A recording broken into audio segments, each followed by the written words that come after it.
Hola, bienvenidos a un nuevo capítulo del curso de mecánica teórica. Hoy vamos a definir el tensor de energía momento para un campo clásico, que como veréis también va a ser idéntica a la definición cuando hagamos su versión cuántica, y lo vamos a hacer a partir de una simetría continua, que es la simetría de traslación. Esto nos dará una idea de cómo funciona el teorema de Noether en el caso concreto de esta simetría, para que cuando luego ya lo generalicemos sea bastante familiar y sea mucho más fácil de entender. Así que, sin más preámbulos, vamos para allá.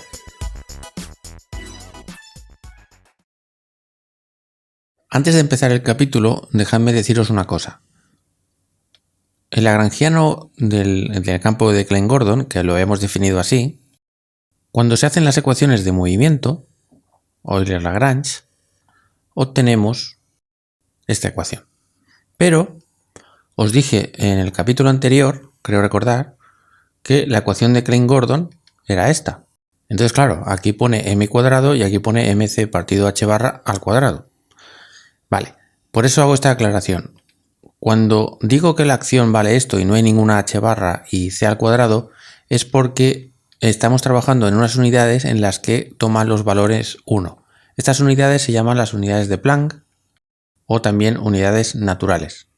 Entonces, a veces es conveniente hacer notar que está la h barra y la c para que se entienda mejor el concepto, pero una vez se ha entendido, luego las hacemos 1 y entonces ya nos quedamos con esta expresión. Cuando uno trabaja en unas unidades las que sean, pues por ejemplo, si imaginad que hacemos un cálculo y alguien nos dice que m es igual a 2,3. Claro, si estuviéramos trabajando en sistema internacional, pues pondríamos kilos.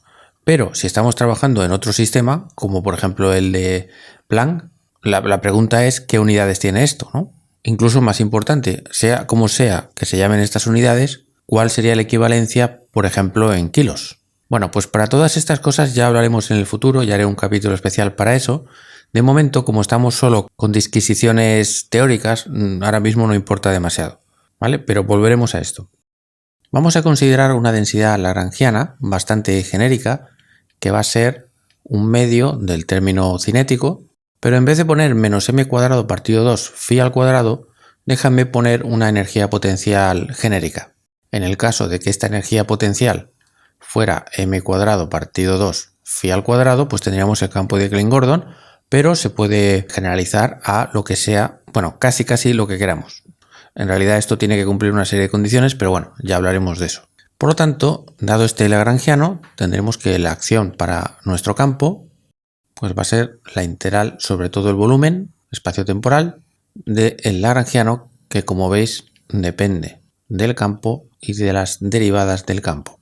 Antes de seguir, dejadme recordaros un concepto que ya dije en su momento. Imaginad que todo esto, esta línea representa todo el espacio-tiempo, incluido el tiempo. E imaginad que este eje representa los valores del campo.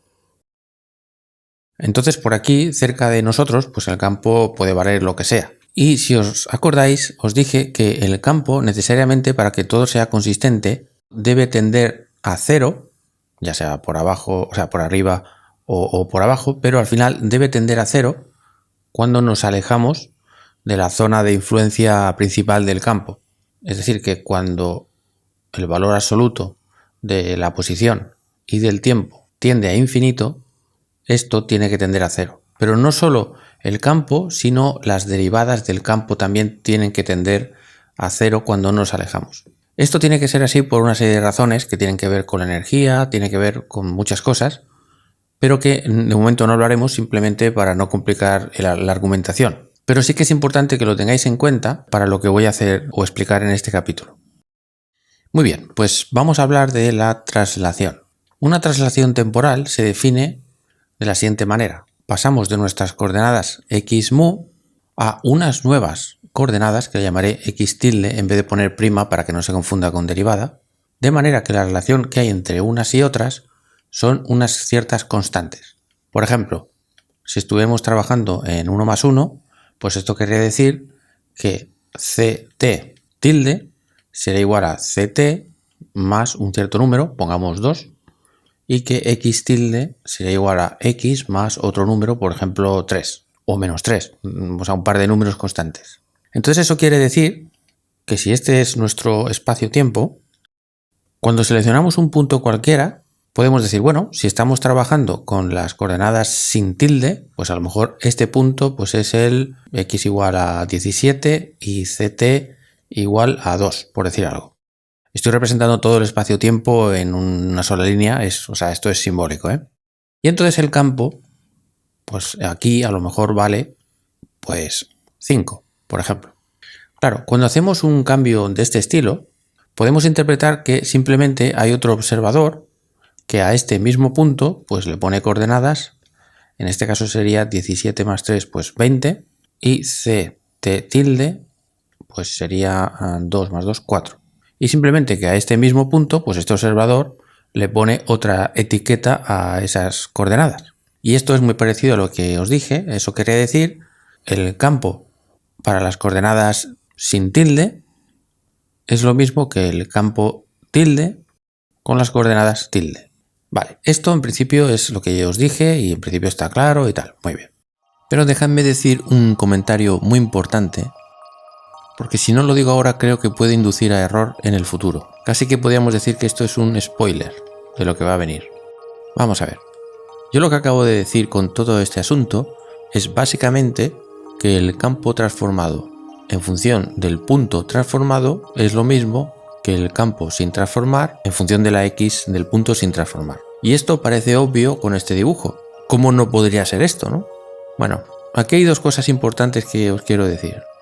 Decir esto es lo mismo que decir esto. Pero si a mí me da, por ejemplo, por definir esta resta como variación, y le voy a llamar tilde, porque es normalmente como se llama, del campo, pues evidentemente como el campo no cambia, pues entonces esto da 0. Hasta aquí lo que estoy diciendo puede parecer absolutamente obvio, pero aquí viene lo importante. Habrán circunstancias en las que esta variación no sea 0, o sea que exista una diferencia entre cómo ve el campo un señor tilde y cómo ve el campo en un señor no tilde. Y esto solo va a pasar si este campo tiene carácter vectorial. Bueno, vectorial o tensorial. Bueno, esto que suena muy rimbombante, déjame aclararlo así por encima en unos segundos, muy rápidamente. Bueno, para que esto de aquí no dé 0, ineludiblemente tenemos que introducir aquí en el campo unos índices, voy a llamarle por ejemplo A, y es entonces cuando esto podría no ser 0. Mientras no tenga índices el campo, esto va a ser verdad. Entonces, el introducir índices o no introducir lo podemos ver en plan sencillo como que esta cantidad, el campo phi, pues es un campo escalar, un número. Y entonces, en un campo escalar, la resta esta es 0, tal como os he dicho. Mientras que, si estamos hablando de un campo vectorial, de aquí el índice este de aquí, entonces la variación podría no ser 0. Y de hecho, tiene sentido que sea así, porque si os acordáis de los esquemas que dijimos hace ya un tiempo, cuando dibujamos el espacio y el tiempo, os dije que, por ejemplo, este vector de aquí, el vector A, pues según nosotros tendrá unas ciertas componentes, acordaos del E1 y el E0, ¿no? O sea que para nosotros tendrá unos ciertos números, por ejemplo, 3 veces E0 más 2 veces E1. Por lo tanto, este campo de aquí, o este vector, para nosotros tendrá o vendrá expresado por estos números. Pero para otro señor que vaya, a otro observador inercial, que vaya, por ejemplo, moviéndose de tal manera que sus vectores E1' y E0' son representados así, pues entonces este mismo objeto, para este otro observador, en el mismo punto, pues será visto como, por ejemplo, pues 1, E0' más 4, E1', por decir algo. Y entonces los números observados por este señor prima no son los mismos. Por lo tanto, tiene sentido hablar de una especie como de cambio del vector, que es lo que yo defino con esta tilde de aquí. Que esto va a significar, pues simplemente el vector transformado en las coordenadas transformadas menos el vector sin transformar en las coordenadas sin transformar.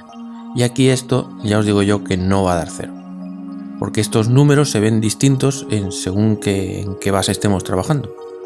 Esto, como es un señor que es escalar, pues aquí no depende de la base, es simplemente un numerito que está ahí en cada punto del espacio-tiempo, pero cuando estamos hablando de vectores, estos números dependen de la base en la que estemos trabajando. Para eso va a ser muy importante. Y el mega spoiler es que precisamente esto que acabo de decir, el permitir que los campos tengan carácter vectorial, entre otras muchas cosas, nos va a dar el spin de las partículas. Así que nos espera momentos muy interesantes de aventura. Así que borro el spoiler, borro todo esto y vamos a seguir como si no hubiera dicho nada, que es básicamente imponer que el campo sea un escalar. Y entonces todo lo que diga en este capítulo es válido y es bastante genérico, en el sentido de que podemos poner cualquier U, pero el campo es un escalar en todo lo que yo diga hoy. Muy bien, el campo queda inalterado, pero ¿qué ocurre con este término de aquí? Pues vamos a ver cómo transforma esto. Esto es la derivada del campo con respecto de x mu. O sea, imaginad por ejemplo que quisiéramos derivar con respecto de 0. Pues entonces podríamos aplicar la regla de la cadena, que es la derivada del campo con respecto de x tilde 0 por la derivada de x tilde 0 respecto de x0 más la derivada, bueno, lo pongo aquí primero, la derivada del campo con respecto de x tilde 1 multiplicado por la derivada de x tilde 1 con respecto de x0, regla de la cadena. Pero ahora miramos aquí, bueno, si queréis vamos a poner, en vez de ct, vamos a poner x0 tilde y esto x1. Vale, pues mirando aquí tenemos que la derivada de x0 con respecto, o sea, x tilde 0 con respecto de x0 es 1. Y la de x tilde 1 con respecto de x0, pues como no aparece ninguna x0, pues esto va a ser 0. O sea que esto nos da la derivada del campo con respecto de x tilde 0. Si hiciéramos lo mismo con respecto de x1, si lo hacéis, os convenceréis de que esto va a dar la derivada del campo con respecto de x tilde 1. O sea que, en conclusión, vemos que derivar con respecto no tilde y tilde va a dar lo mismo. Pues esto que vale para este término de aquí, si lo hacéis, comprobaréis que también vale para este. Por tanto, eso significa que esto es exactamente lo mismo que x tilde, digamos, o mu tilde, perdón, mu tilde campo. Por tanto, este tipo de transformación de traslación espaciotemporal también deja invariante a este señor. Por lo tanto, si deja invariante el campo, eso significa que va a dejar invariante también la u, que depende del campo. Si este señor es invariante, pues la u también es invariante, y esto también. Por lo tanto, esta acción es invariante bajo traslaciones espaciotemporales. Perfecto.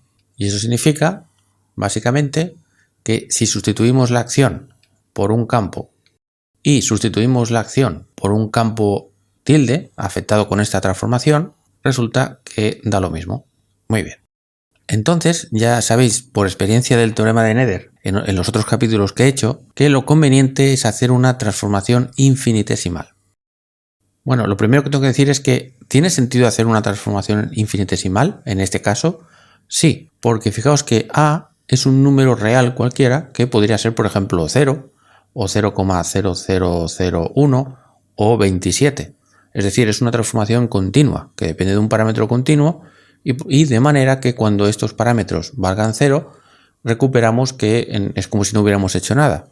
Recordad que para que una transformación sea continua, tiene que existir un parámetro, que típicamente le llamamos epsilon, de manera que cuando epsilon era o es 0, entonces lo transformado y lo no transformado es igual, cuando epsilon es igual a 0. Y también tiene sentido hablar de hacer una transformación muy pequeña, de forma que a pesar de que lo transformado y lo no transformado se parece, no es exactamente igual y depende precisamente de ese parámetro epsilon multiplicado por algo.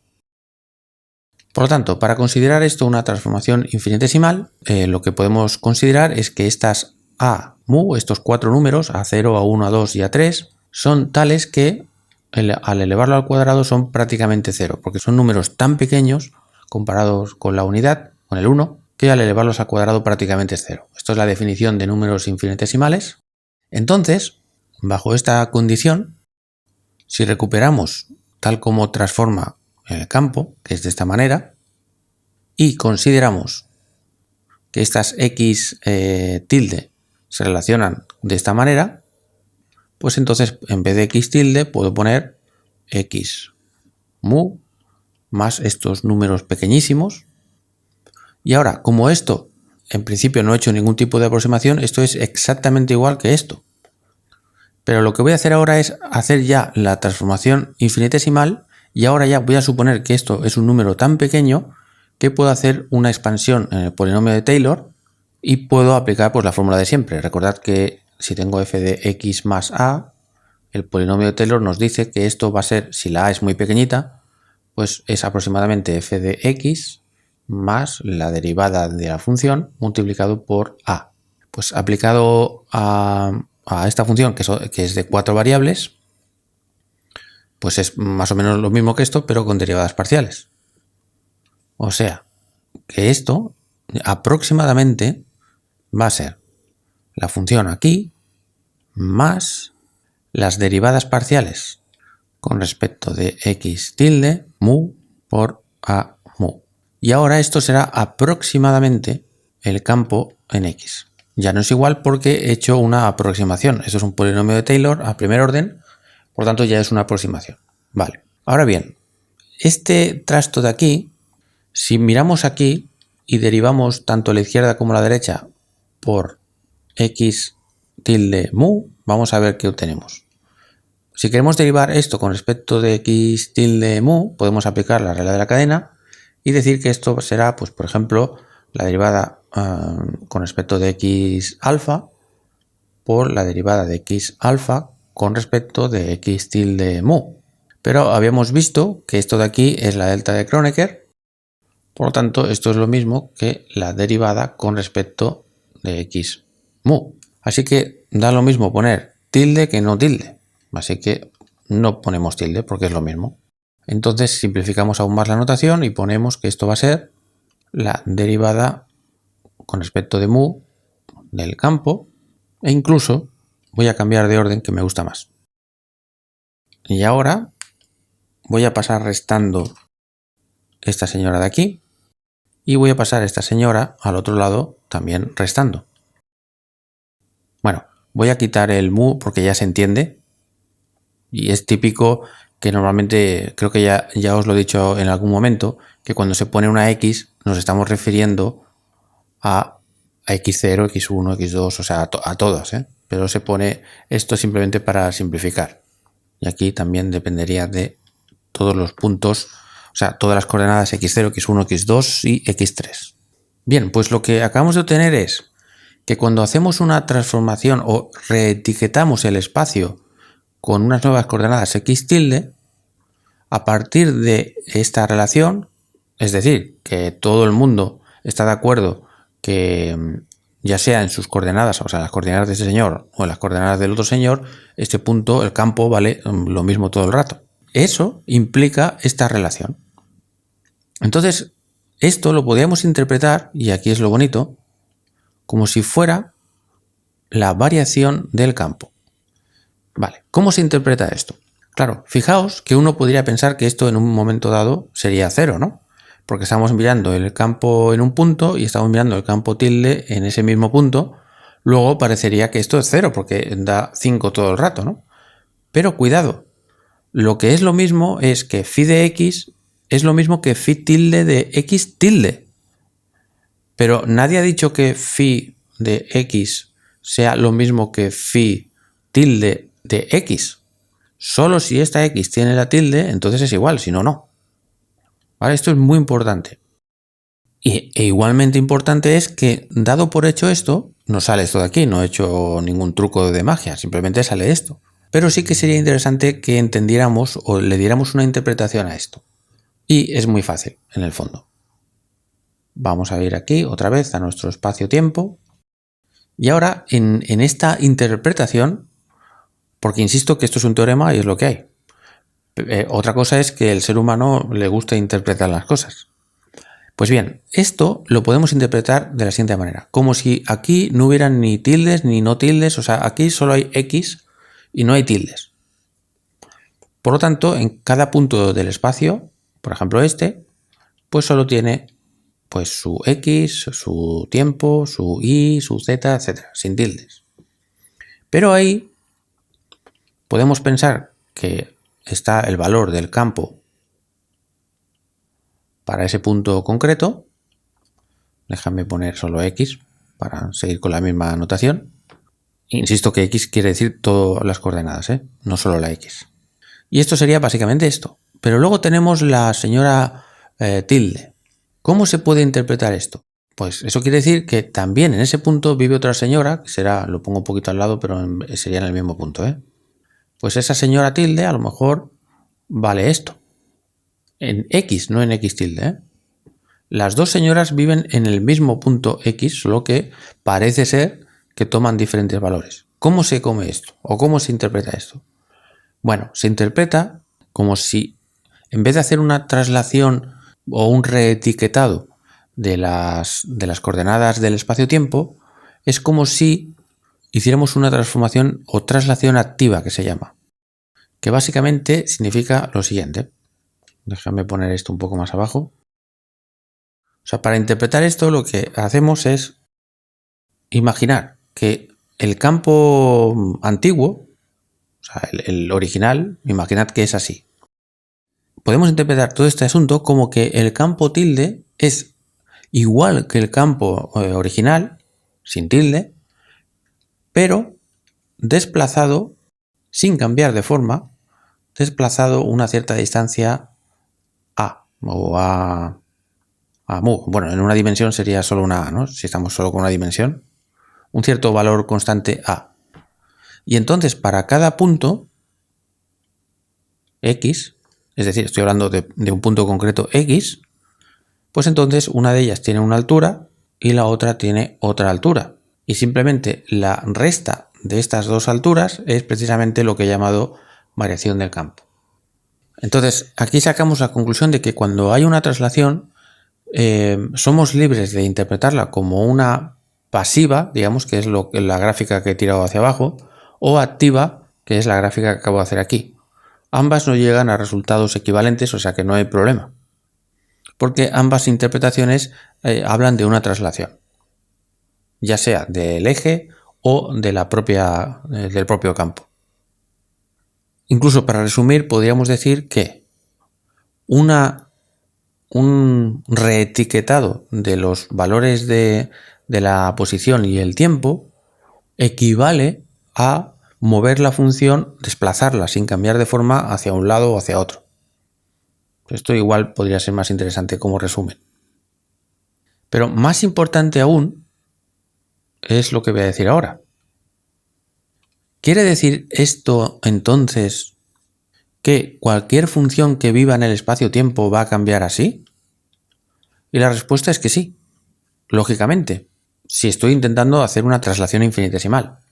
En nuestro espacio-tiempo, si yo tengo un campo que está por aquí y luego tengo, yo qué sé, otra función, la que sea, que hace así, y quiero hacer una traslación, pues entonces esta señora se va a mover un poco hacia la derecha y esta otra señora se va a mover exactamente lo mismo hacia la derecha. O sea, todos los seres que vivan en ese espacio-tiempo se les aplica la misma traslación, porque la traslación significa precisamente eso.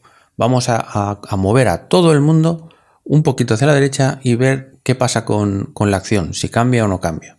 Y esto nos lleva al tema del lagrangiano o la densidad lagrangiana.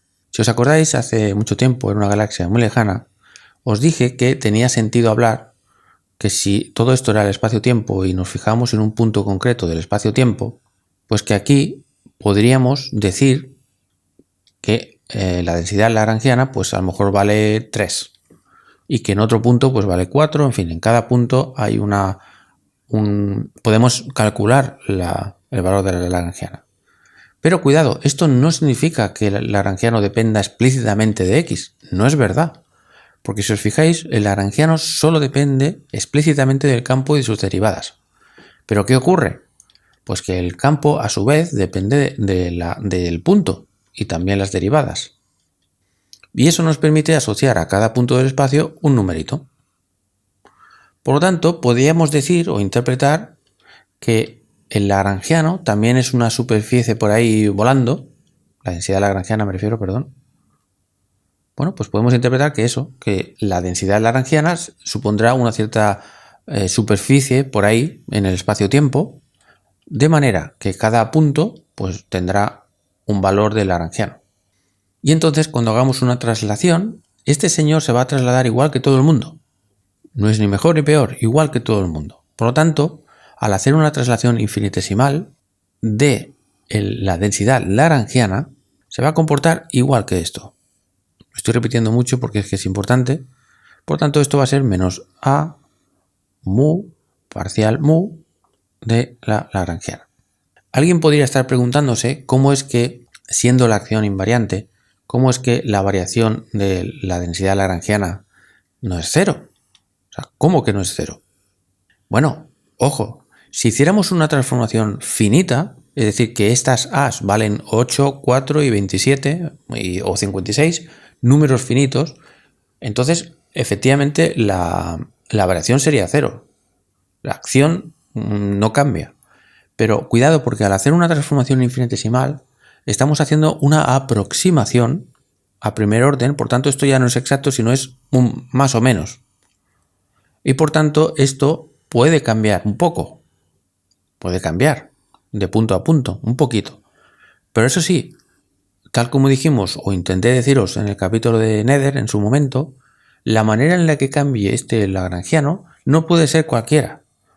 O bien no cambia porque hay simetrías en las que resulta que no cambia, o si cambia tiene que ser de esta manera, como esto ya lo veremos, pero tiene que cambiar como una divergencia que se llama, ¿vale? Estas son las dos maneras posibles que tiene el lagrangiano o la densidad lagrangiana para cambiar bajo una transformación infinitesimal.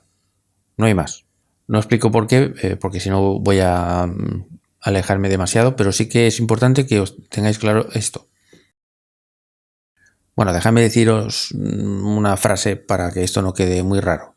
Esto es como cuando en el capítulo de Nether de hace unos días os dije que si calculábamos la variación del lagrangiano, podíamos ponerlo como epsilon, la derivada de una cierta k con respecto del tiempo. Y vimos que esto podía pasar. Bueno, pues esto de aquí sería lo equivalente en teoría de campos, ¿vale? Solo digo esto para que veáis que esto no es tan extraño. Por tanto, resumiendo, hacer una transformación infinitesimal de este estilo nos lleva inexorablemente a que el campo va a cambiar un poquito y va a cambiar así, y la densidad lagrangiana también va a cambiar un poquito y cambia de igual forma. Y si me permitís, voy a rodear esto de paréntesis y voy a poner S, que era la nomenclatura que utilizamos para calcular incrementos de algo, pero yendo por la simetría. Fijaos que este incremento lo he calculado utilizando esta simetría. Bueno, o esta transformación de simetría. ¿Y por qué digo esto? Pues porque el lagrangiano no solo podemos calcularlo utilizando un camino o un movimiento de la simetría, si os acordáis, también lo podíamos calcular utilizando las ecuaciones de Euler-Lagrange. Que esto básicamente pues era la derivada del lagrangiano con respecto del campo por la variación del campo más la derivada del lagrangiano con respecto de las derivadas por la variación de las derivadas.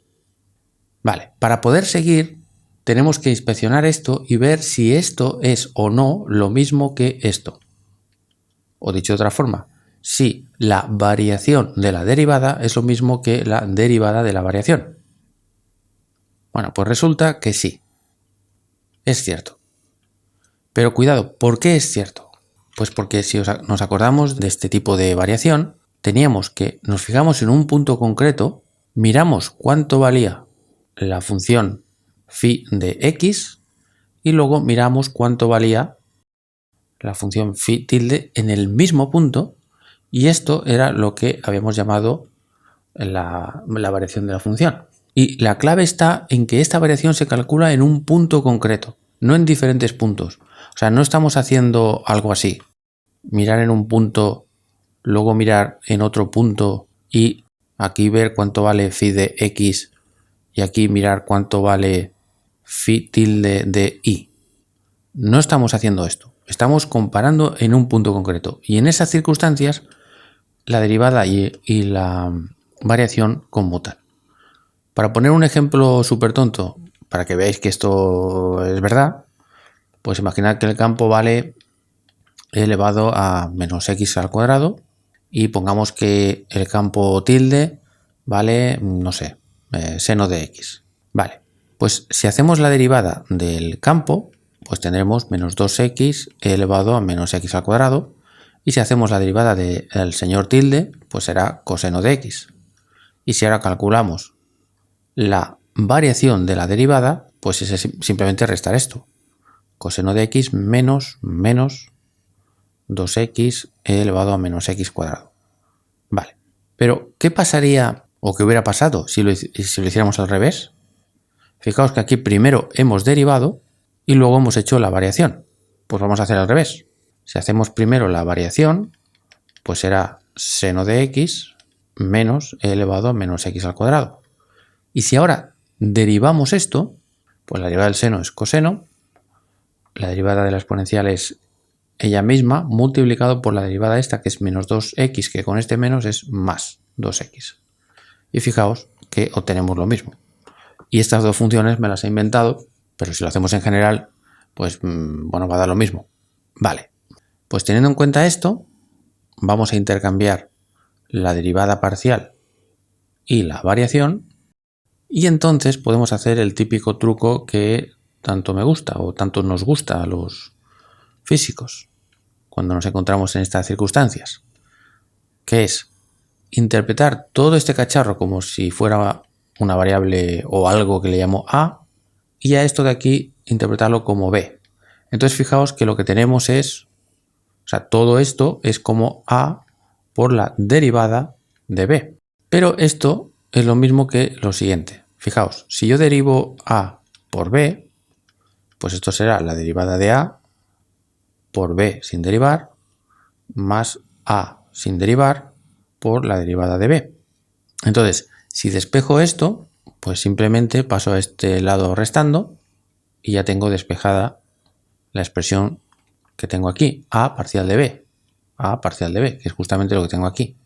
O sea, que puedo expresar todo este cacharro como parcial mu de a por b, o sea, la derivada de todo esto por el b sin derivar, menos la derivada de a por b sin derivar. Así que lo voy a sustituir aquí arriba, pero voy a poner a este señor aquí junto a él, y voy a sacar factor común la variación del campo, y esto es precisamente 0 si es que queremos que se cumplan las ecuaciones de Euler-Lagrange, porque precisamente las ecuaciones de Euler-Lagrange son esto igual a 0. Pero sí que quiero que se cumplan las ecuaciones de Euler-Lagrange porque lo estoy imponiendo aquí. Estoy calculando la variación de la densidad lagrangiana suponiendo que las ecuaciones de Euler-Lagrange se cumplen. Perfecto. Así que todo esto se va y nos queda esta expresión que la voy a poner a un lado, y por otro lado tenemos esto de aquí. Tal como vimos en el capítulo de Nether, esto y esto no es lo mismo. Pero si en vez de poner cualquier variación no ponemos cualquiera, sino que resulta que ponemos la variación siguiendo la simetría, entonces sí que es igual. Esta variación calculada de esta manera y de esta manera. Y entonces el teorema de Nether nos dice pues que simplemente que esto es igual a esto. Fantástico. Vale, pues vamos a sustituir la expresión esta de aquí por lo que hemos visto que es. Lo hacemos. Esto está multiplicando, ¿eh? Vale, multiplicamos toda la ecuación por menos 1 para que se vaya este menos y este menos, y voy a pasar este señor restando al otro lado. Vale, y fijaos que aquí tenemos un montón de mus, así que vamos a poner un poco de orden. O sea, este índice está sumándose con este, por tanto, si ahora tengo otro índice que se está sumando, tengo que ponerle otro nombre, por ejemplo, alfa, alfa. Y si aquí tengo otros índices sumando, pues le tengo que poner, por ejemplo, pues beta, beta, porque cada par de índices mudos pues es independiente del otro. Perfecto. Así que ya borro esto y lo sustituyo por la actualización que tengo por aquí. Muy bien. Y ahora imaginemos que queremos sacar factor común la derivada parcial con respecto de mu. O sea, esta señora de aquí. Bueno, pues entonces no tenemos más remedio que llamar a este índice mu, y como estos son constantes, pues entonces podemos intercambiar a estos señores, de manera que ahora es la derivada de esto, porque insisto que esto es una constante. Y entonces ahora puedo sacar factor común parcial mu, borro esto, y esto actúa sobre todo el mundo. Vale. Y ahora imaginad que quiero sacar factor común a alfa. Pero claro, aquí tengo alfa y aquí tengo mu, y ahora esto ya no es un índice mudo. No puedo simplemente cambiar esto por alfa, porque solo lo podría hacer si hubiera igual que antes. Por ejemplo, aquí tengo beta beta, o le puedo llamar rho o lo que sea, porque es un índice mudo sumando, pero aquí ya no lo tengo. Pero aún así puedo hacer un pequeño truco, que es decir que a mu es lo mismo que la delta de Kronecker mu alfa a alfa. Esto es una identidad como una casa, porque por ejemplo si yo pongo a 0, pues esto va a ser delta 0 alfa a alfa, pero esto solo sobrevive cuando alfa sea 0. Por tanto me daría, cuando alfa sea 0, un 1, 1 por esto, pues dará a 0. Y lo mismo vale si en vez de haber un 0 aquí, pues hubiera un 1. Solo cuando alfa fuera 1, esto sobreviviría y entonces me daría a 1. O sea que esto es una identidad. Pero es una identidad muy útil porque ahora puedo cambiar esta señora por esta señora de aquí, y ahora sí que puedo sacar factor común a alfa, y como es una constante, pues la pongo afuera, lejos de todo el mundo, multiplicando, porque es una constante. Bueno, primero porque me interesa la derivada parcial, sacarla fuera, y porque también me interesa sacar esto fuera. Empecemos por esta. Me interesa sacarla fuera porque a pesar de que alfa es un número infinitesimal, pues puede ser un número infinitesimal, por ejemplo, que sea 0,0001, pero también podría ser 0,00005. O sea, se pide que estos numeritos sean muy pequeños, pero no se dice cuáles son exactamente. Por lo tanto, lo que sea que obtengamos aquí tiene que ser válido para cualquier valor pequeño de alfa. Y para que esto sea 0, es imprescindible que todo esto sea 0. O dicho de otra manera, esto es 0 seguro, porque lo hemos obtenido de una igualdad. Como que esto es 0 seguro y esto no lo es, conclusión, pues esto lo es. Esto es otra manera de verlo. Así que, fijaos que lo que obtenemos es que la derivada parcial de algo, y fijaos que ese algo tiene dos índices, tiene un índice mu y un índice alfa, igual que aquí. O sea, ese objeto tiene dos índices. Por tanto, la derivada parcial mu de un objeto que tiene dos índices y que vamos a llamar t, en este caso como el índice mu está arriba lo vamos a poner aquí y el índice abajo lo vamos a poner aquí abajo. Bueno, pues esto tiene que dar 0. O sea, da 0. Y este tensor de aquí se llama tensor de energía-momento del campo. Es decir, que cuando tenemos una teoría de campos, con su potencial genérico y tal, siempre podemos definir un tensor de energía-momento, que es esto, de manera que la divergencia de ese tensor es 0. Claro, uno que está acostumbrado al teorema de Nether, que salen cosas que son constantes en el tiempo y tal, pues esto parece un poco raro, ¿no?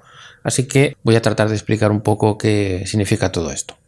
Lo primero que voy a hacer es presentar al tensor T mu nu con los dos índices arriba, que es como normalmente se define típicamente en los libros, que básicamente lo que consiste es en subir este índice aquí arriba. Y para eso se consigue haciendo, pues multiplicando la métrica G y poniendo nu alfa y multiplicando por o contrayendo con el tensor de mu alfa. O sea, básicamente es poner esta G aquí y que va a afectar a este término y a este término. Y entonces cuando eso pase, fijaos que esta alfa de aquí va a hacer que esta alfa suba y que el nombre sea nu. Así que directamente lo subo y vamos a ver qué pasa aquí. Para este término de la derecha tendremos G nu alfa delta mu alfa. Eso significa que este término solo va a sobrevivir si alfa es lo mismo que mu. Por lo tanto, esto será G nu y en vez de alfa ponemos mu. Pero como este tensor es simétrico, es lo mismo que poner G mu nu. Por lo tanto, cambiamos por G mu nu. Y esta sería la definición típica que suele aparecer en los libros. La otra también es cierta, porque siempre se puede subir y bajar índices, o sea que no hay problema. Y entonces la versión aquí pues sería simplemente pues t mu nu igual a 0. Vale, entonces lo que voy a hacer ahora es calcular algunos elementos de este tensor y el resto os lo dejo para ejercicio y después vamos a ver el significado de eso. Vamos a calcular el elemento 0, 0, pero para poder calcularlo, déjame expresar el lagrangiano de una manera un poco más conveniente para estos menesteres. Vale, todo esto de aquí significa un medio de parcial 0 phi al cuadrado menos parcial 1 phi al cuadrado menos parcial 2 phi al cuadrado menos parcial 3 phi al cuadrado menos u phi. Y típicamente a parcial 0 phi, para simplificar, se le llama phi punto, simplemente para simplificar, pero significa la derivada parcial con respecto del tiempo. O sea que esto lo podemos poner como phi punto al cuadrado. Entonces, si ponemos los 1 medios por ahí, pues esta sería la forma explícita del lagrangiano que nos va a ir de fábula para calcular rápidamente estas derivadas que necesitamos para calcular el tensor. Así que volvemos aquí y decimos, a ver, 0, 0. Eso significa que tanto mu como nu son 0. Eso significa que tenemos que derivar el lagrangiano con respecto de phi punto y si lo hacemos vemos que da phi punto directamente, mirando aquí. Y aquí tendremos esta señora. Pero esta señora, recordad que es lo mismo parcial 0 que parcial 0 abajo. Y ya de paso os recuerdo esto. Por lo tanto, esta señora, como es lo mismo que esta señora, y hemos llamado a esto phi punto, pues entonces tenemos phi punto, por lo tanto phi punto al cuadrado. Esto sería el primer término, y el siguiente sería G00 por el lagrangiano, pero G00 es 1, y como tenemos que poner el lagrangiano, pues ponemos todo esto, pero cambiando de signo. Vale, este cambia así, más, y más. Y luego tenemos phi punto al cuadrado menos 1 medio de phi punto al cuadrado, pues esto da 1 medio de phi punto al cuadrado, y tenemos esto. Y si luego utilizamos la típica notación de los libros, que es que si llamamos gradiente del campo a phi, o sea, parcial 1 phi, parcial 2 phi y parcial 3 phi, pues entonces podemos poner todo esto como el gradiente espacial, digamos, del campo elevado al cuadrado. Es simple notación, ¿eh? Entonces voy a poner del mismo color a estos señores para que quede claro una cosa. Y es que esto proviene de este término, que esto, digamos, no tiene nada que ver con la energía potencial. Me refiero, estoy hablando del lagrangiano. El lagrangiano tenía esto menos esto. Como esto tiene que ver con la energía potencial, esto claramente tiene que ver con la energía cinética. Por tanto, esto sería el término cinético y esto de aquí el término de energía potencial. Y está sumando. Por lo tanto, esto seguro que tiene que ver algo con la energía. porque si el lagrangiano es cinética menos potencial y luego vemos que hay algo aquí que es la cinética más la potencial, seguro que tiene que ver algo con la energía. Y efectivamente esto es lo que se llama la densidad de energía y se le suele poner con una H caligráfica. O sea que vemos que la componente 0,0 es la densidad de energía y esto es fantástico. O sea, ya por lo menos estamos viendo que aquí hay algo que tiene que ver con la energía y que hay una derivada igualada a cero, ¿no? O sea, hay algo interesante, ¿no? Vamos a calcular ahora el T01. Eso significa que la mu es 0, por tanto será la derivada del lagrangiano con respecto de phi punto, o sea, nos va a dar phi punto. Y aquí la derivada 1 del campo, que si bajo el índice abajo va a cambiar de signo y entonces será la derivada 1 del campo. Y como los índices 0 y 1 son diferentes, significa que la métrica va a dar 0, por tanto ya estamos.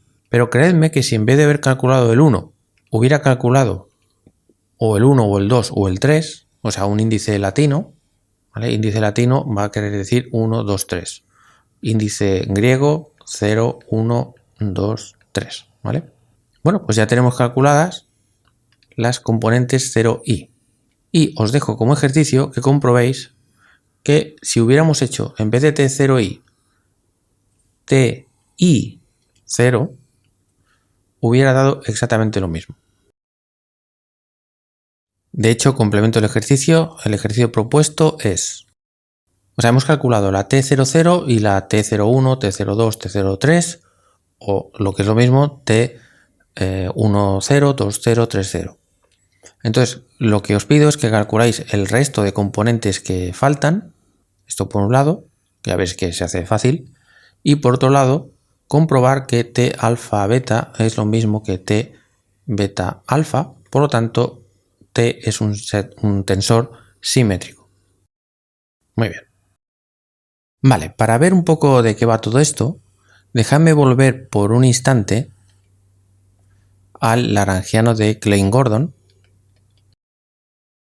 pero vamos a hacerlo en 1 más 1 y por tanto eso significa que todo esto se puede simplificar y poner como un medio de phi punto al cuadrado menos un medio de la derivada con respecto de x al cuadrado, porque estamos solo con el tiempo y con la x. Simplemente pues para hacer un poquito unos cálculos así más o menos sencillitos, porque lo que digamos aquí va a ser válido también para cualquier campo y para las 4 dimensiones.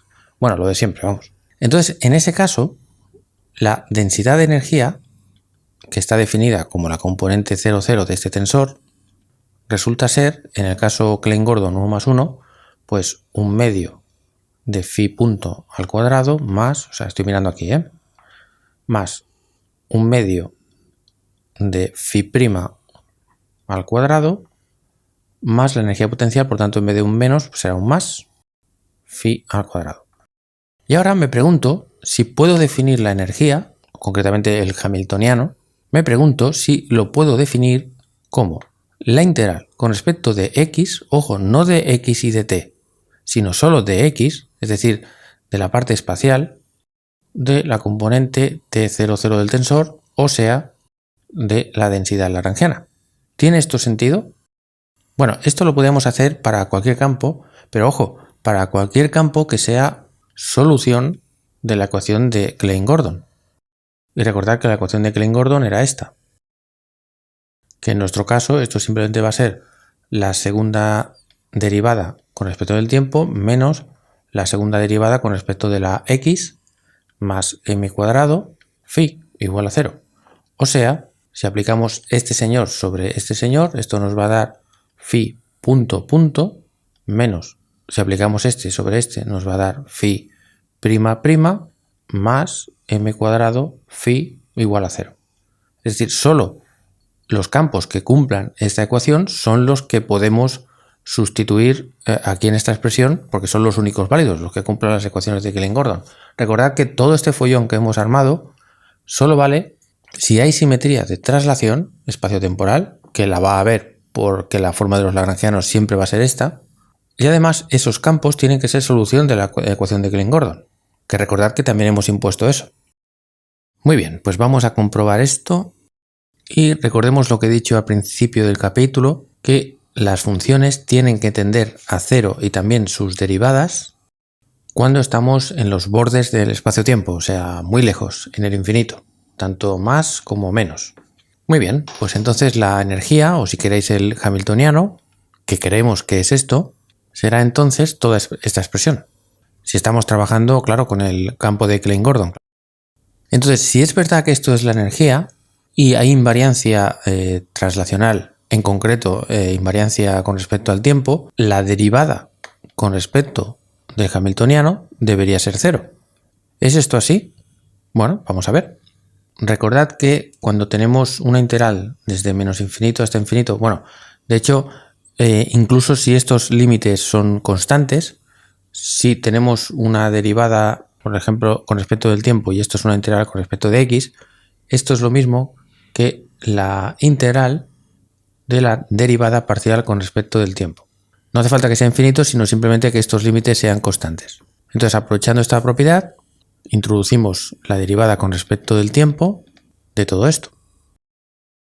Y esto tendremos que es la derivada con respecto del tiempo, pues será primero derivar con respecto de phi punto, que nos dará phi punto, por la derivada de phi punto, o sea, phi punto punto. Luego aquí hacemos lo mismo, nos dará phi prima por la derivada de phi prima con respecto del tiempo, más este 2 se va a ir, queda m cuadrado phi por phi punto. Pero hemos dicho que esta phi tiene que cumplir esta ecuación de aquí. Por lo tanto, eso quiere decir que m cuadrado phi es lo mismo que, si pasamos esto al otro lado, pues phi prima prima menos phi punto punto. Y sustituimos esto por esto. De hecho, voy a borrar esto un poco. Perfecto. Y ahora vamos a poner este término aquí y vamos a sacar factor común phi punto. Este paréntesis lo podemos quitar. Vemos que esto se va, así que voy a limpiar un poco. Esto ya lo sabemos. Borramos esto que se ha ido y de momento nos queda esto. Pero si prestamos atención a esta forma, encontramos una cosa muy divertida. Si invierto el orden de esta multiplicación, igual ayuda a eso a verlo un poco más claramente.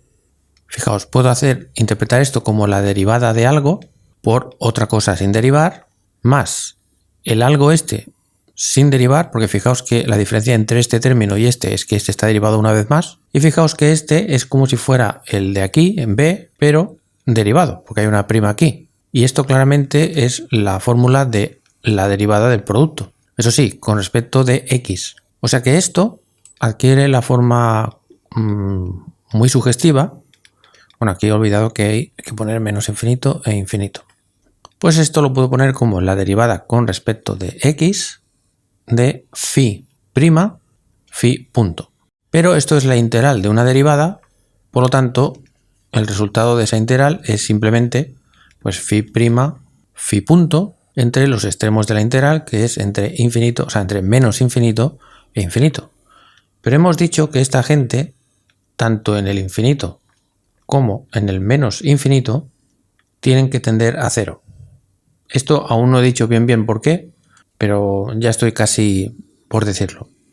Entonces, como tienden a cero, esto significa que da cero y por tanto significa que efectivamente la derivada de la energía es una constante porque su derivada con respecto al tiempo da cero. Claro, ¿qué hubiera pasado si no hiciéramos la integral entre menos infinito e infinito? Eso es equivalente a calcular la energía, pero en una cierta región del espacio. Por ejemplo, entre, no sé, entre los puntos A y B. Es decir, del eje X, pues nos fijamos en un punto A, un punto B, y queremos calcular la energía contenida en esta región del espacio, no espacio-tiempo, sino espacio. Pues entonces todos los cálculos son exactamente igual y al final pues lo que llegaríamos es a esto de aquí, entre A y B, o sea, phi prima de X y phi punto de x calculada entre a y b. Y esto en general pues no es cero. Por tanto, podríamos decir, hey, cuidado, si consideramos todo el espacio desde infinito hasta menos infinito, entonces la energía sí que es constante, pero si consideramos un reducto o una cierta región finita, entonces no es constante. ¿Qué está pasando aquí? ¿Esto no entra en contradicción con el teorema de Nether o algo por el estilo? Pues no, no entra en contradicción porque lo que dice el teorema de Nether no es que haya algo constante. Lo que dice el teorema de Nether es esta expresión de aquí, que significa simplemente, bueno, pues si lo expresamos será parcial 0 T0 nu más parcial 1 T1 nu igual a 0. Estoy en el caso 1 más 1, por eso voy desde 0 hasta 1. Y si nu, por ejemplo, fuera 0, como en nuestro caso, cuando digo que es 0 como en nuestro caso, es que la única manera de que aparezca aquí 0, 0 es que la nu sea 0. Lo digo por eso, porque estamos hablando de la energía, del T00.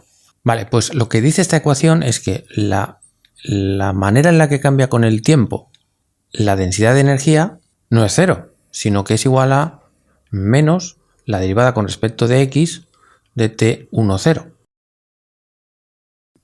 Y de hecho, fijaos que esto es exactamente lo que hemos encontrado, porque si ahora en vez de poner h caligráfica pongo T00, pues entonces al hacer la derivada, pues entra como derivada parcial, ¿no? O sea, esto es la misma expresión, o sea, esta de aquí, lo que pasa es que entramos la derivada, lo he borrado, pero ya me entendéis, simplemente estoy derivando con respecto del tiempo afuera, lo cual significa que entra dentro de la integral como la derivada parcial.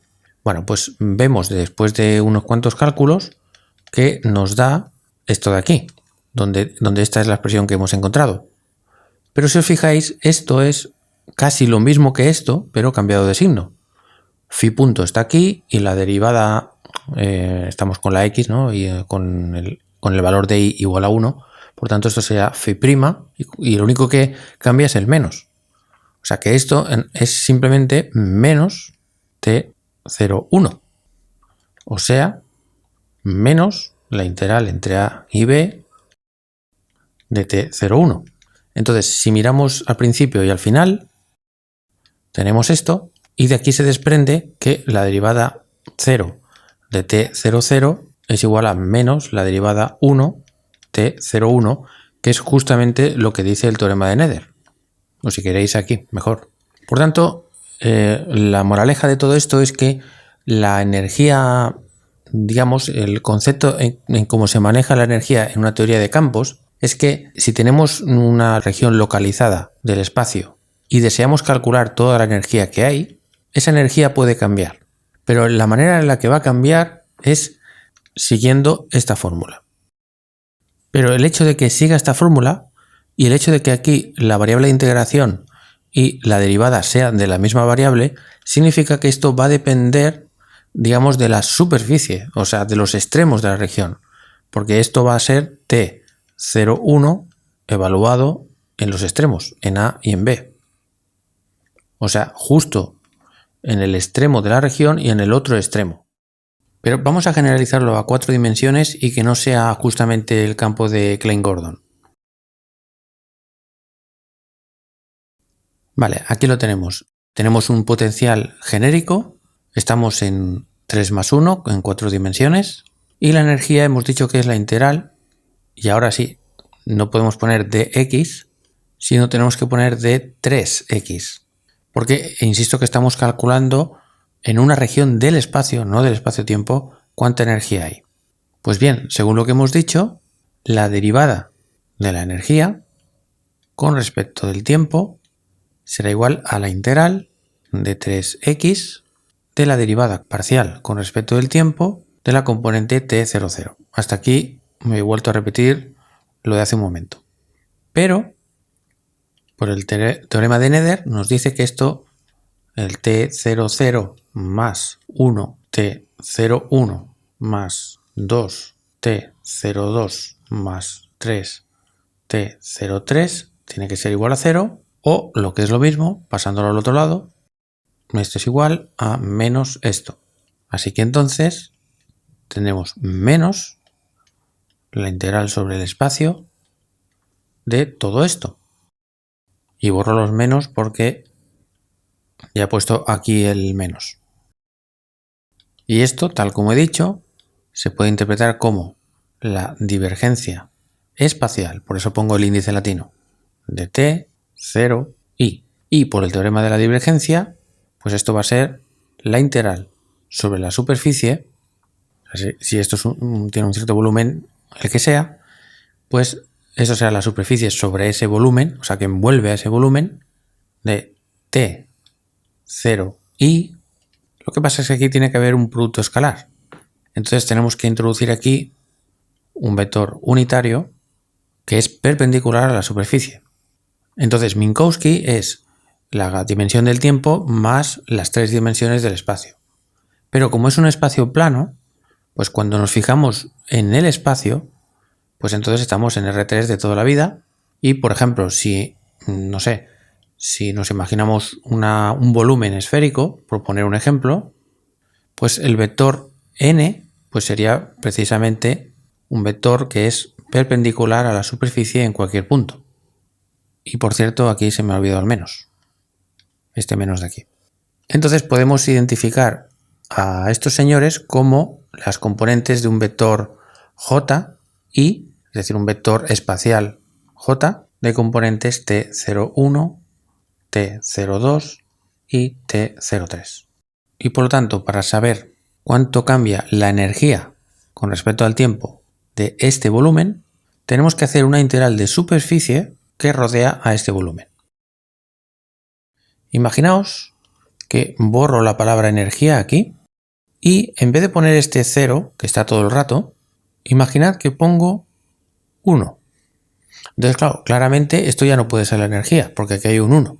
Entonces, ¿qué es esto que hay aquí? O concretamente, si escribo primero lo que hay aquí para que se vea más claro, es decir, he hecho un hueco para deciros qué es lo que había aquí al otro lado del igual que antes. Que recordad que antes había dicho que aquí, al este lado del igual, pues había parcial 0, t, 0, 0. Y que todo esto era igual a, bueno, lo de antes, todo esto de aquí, ¿no? Claro, si yo quiero que haya aquí un 1 lila o morado, ¿no? Que nunca sé qué color es este, por cierto, pero bueno, el color este, magenta o como sea este color. Pues claro, significa que aquí hay algo relacionado con esto. Bueno, pues se puede demostrar que esto tiene que ver con la cantidad o el momento lineal en la dirección X. Es decir, que el campo lleva consigo una cantidad de momento lineal en X y que si queremos saber en una región concreta del espacio cómo cambia esto con respecto del tiempo, pues se hace este tipo de historias que equivale a esto, que equivale a esto. Y por tanto, esto de aquí sería la corriente, digamos, de la cantidad de movimiento, o de movimiento lineal, o del momento lineal, perdón. Al igual que esto, que no lo he dicho, solo he dicho que era la J, pues sería la corriente de energía, que nos dice cómo fluye la energía a través de las paredes de una región del espacio. Pues aquí lo mismo. Estas cosas serían, sus componentes nos indican el flujo de momento lineal a través de las paredes. Y por supuesto, si en vez de especificar X, yo aquí pongo, no sé, pues J, el índice J, de hecho, déjame ponerlo en magenta. Si me preocupo de la componente J y no solo de la 1, pues entonces simplemente pongo aquí la J y ya está. O sea, en definitiva, como resumen, decimos que el teorema de Nether nos dice que hay, o sea, por cada simetría continua hay una carga que se llama conservada localmente. Y cuando digo localmente me refiero a esto, que estamos mirando en una cierta región del espacio, miramos cuánto vale, por ejemplo, la energía, lo miramos, por ejemplo, en un tiempo dado, y si al cabo de un tiempo resulta que ha atravesado por las paredes de esta región una cierta cantidad de energía, y por ejemplo ha salido fuera, por poner un ejemplo, pero si por ejemplo la energía al principio valía 8, cuando haya pasado, por ejemplo, medio segundo, por decir algo, entonces la cantidad que hay dentro de esta región a lo mejor es 6, pero la cantidad de energía que ha atravesado las paredes tiene que ser 2 de forma que 6 más 2 siga dando 8. O sea, la cantidad total de energía se conserva, lo único es que si miramos en una región concreta del espacio, pues parece aumentar o disminuir. Y cuando decimos que es una ley de conservación local, significa eso, que atraviesa las paredes. Es decir, que el teorema de Nether no permite circunstancias como la que os voy a poner ahora mismo. Si esta es una región y aquí tenemos energía 8 dentro de esta región, en el tiempo 0, lo que no puede pasar es que cuando haya pasado, por ejemplo, medio segundo o 2 segundos o el tiempo que sea, no puede ser, bueno, el tiempo que sea no, más bien pequeño. Bueno, pues lo que no puede ser es que aquí ahora la energía sea, por ejemplo, 6 y que aquí por ejemplo, yo que sé, a 5 años luz de distancia, aquí aparezca la energía igual a 2. De forma que 6 y 2 son 8, por tanto se conserva la energía, pero aparece en el quinto pino. Esto no puede ser, porque querría decir que efectivamente se conserva la carga, pero no sería localmente. Localmente significa que se tiene que crear o destruir o traspasar a través de las paredes de donde está almacenada la energía. ¿Vale? Pues eso es lo que quiere decir el teorema de Nether en teoría de campos.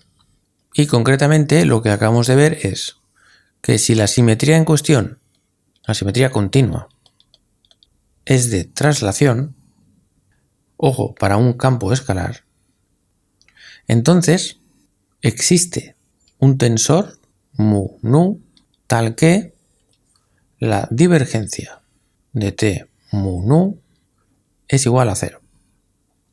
Y esto lo que nos dice es que existen, digamos, 4 leyes de conservación local o 4 corrientes conservadas que se llama.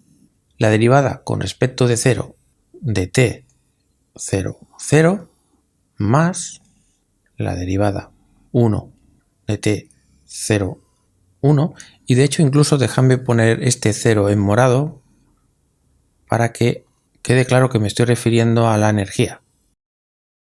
Como no me cabe, voy a echar esto hacia un lado. Vale, por supuesto esto es un 2 y esto es un 3. Es decir, que existe una densidad de energía que sigue una ecuación de continuidad. Recordemos que una ecuación de continuidad significa la derivada temporal de una densidad de algo más la divergencia de un vector espacial de corriente igual a 0. Esto es la ecuación de continuidad, ¿no? Pues esto sería la derivada de la densidad más la divergencia de estas t's que, como habéis visto hace un momento, he considerado como un vector. Pero eso sí estamos considerando la energía, pero podemos considerar las otras.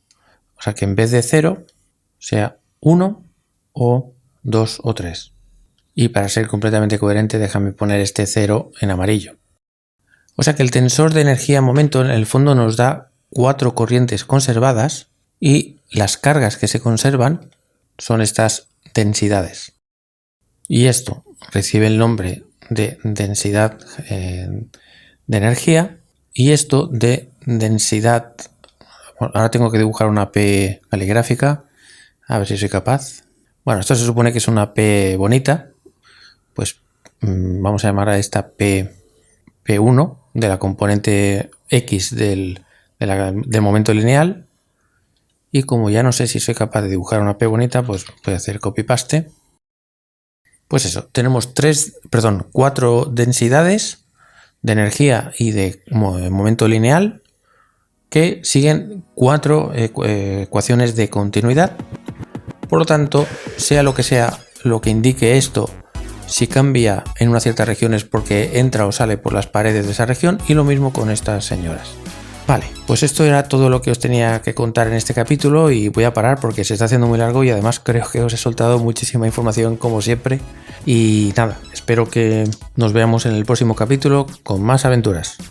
Muchas gracias por ver este vídeo y hasta el siguiente.